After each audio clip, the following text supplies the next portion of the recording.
Ease your beats. I'm tryna get all of that cash. Shawty, she wanna move fast. So that little bitch start tripping, we gon' get the bag. Chanel on my back, she like. Yo, what is up guys? So in today's tutorial I'm going to be showing you how to make that effect in DaVinci Resolve 17. So as always, let's give a shout out to the people who use NiktoFN in the item shop. And without further ado, let's get into the actual tutorial. Alright guys, so I'm in DaVinci Resolve right now. My project settings are going to be 1440p for the resolution. You can copy my resolution, and the frame rate is 60. This one's also 60. That's really important, really important. So yeah, and also the time process should be optical flow. That's also really important. And save that. That's all for that. Alright, so I got this insane window edit clip from NiktoFN, from one of his free edit packs, and this song I got channel back from KILLBUNK. And yeah, so first of all, what I'm gonna do is I'm gonna unlink the clip audio and delete that by pressing backspace. Now for the velocity, you're gonna find the frame that you want it to be started. So I would like to start the build up from when the gun points straight up like this, and on that frame press Ctrl R on your keyboard to bring up the time controls like this. Now add a speed point there and change the speed to 25%.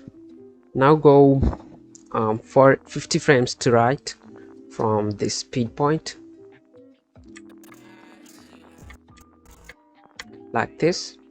Add a speed point, change the speed to 200. Now go frame by frame until you see the palettes on the screen like this. So on this frame I can see palettes, so I'm gonna add this speed point on there, and yeah, change the speed to 50 like that. So now go back to this speed point right here and add a marker on that frame, so it's gonna be super easy to sync that. And I'll drag that marker to the beat drop in your song. So in my song I got the beat drop right here, that's why I marked there. And yeah, now it's perfectly synced. It's done for the velocity.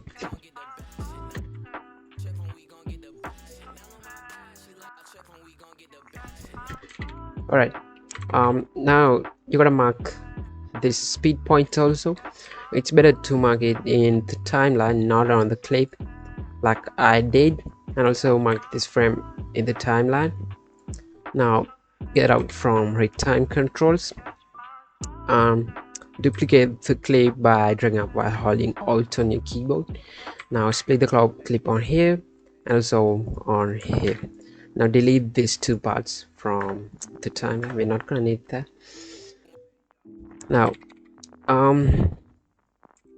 you're gonna go to the color tab and select this square masking tool.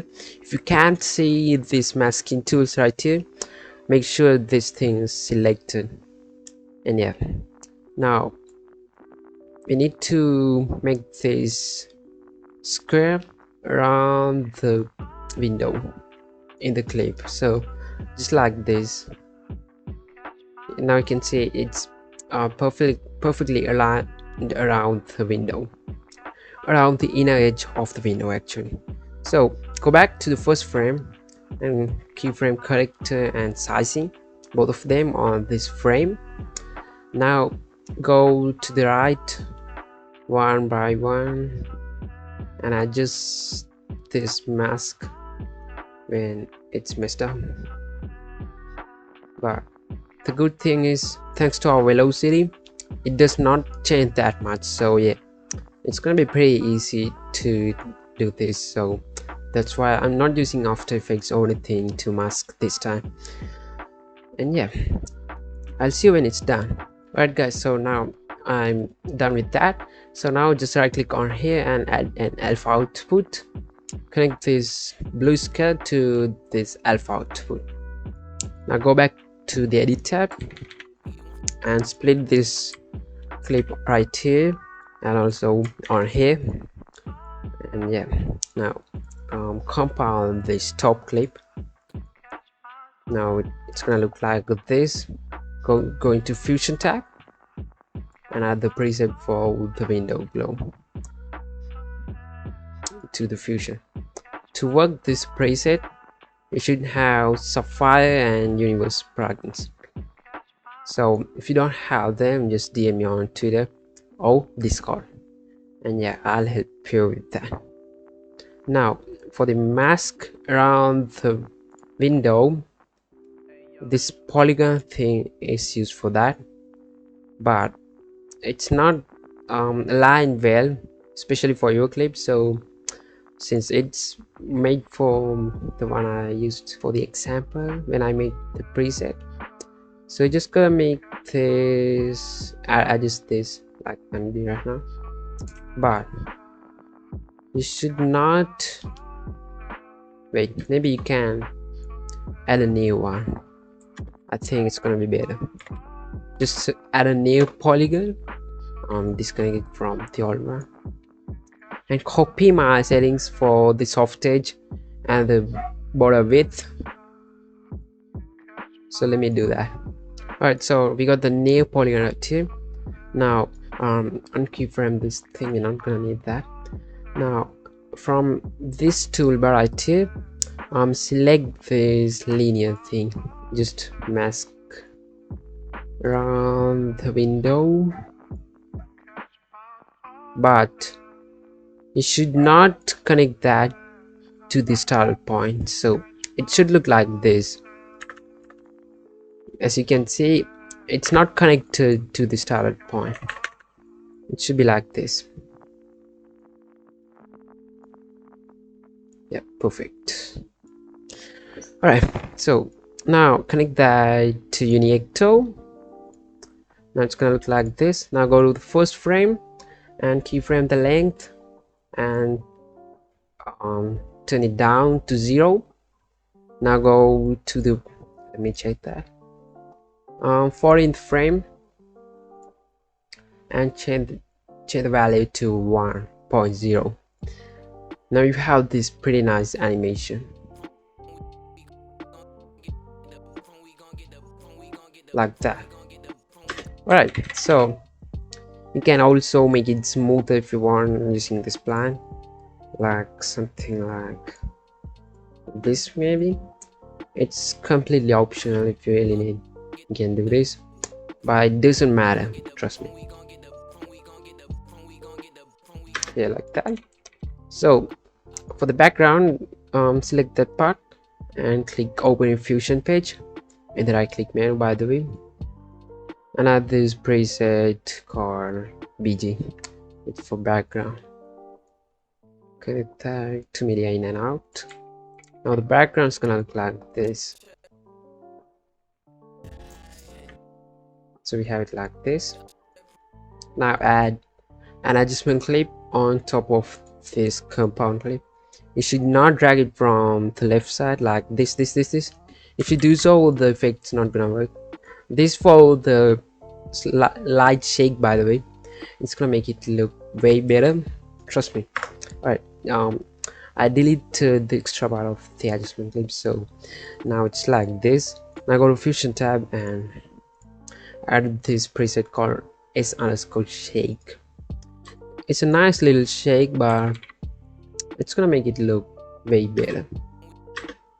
I'm not gonna play that right now since you guys have seen it in the preview. So yeah, now go to video transitions and add a cross dissolve to this place and make it 20 frames long like that.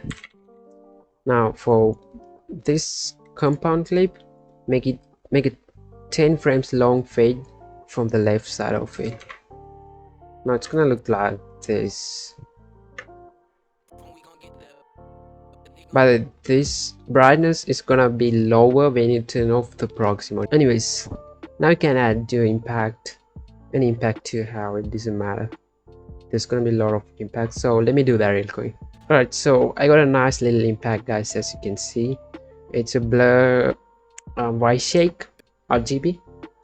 So now for the sounds, I included 2 sound effects in the presets folder.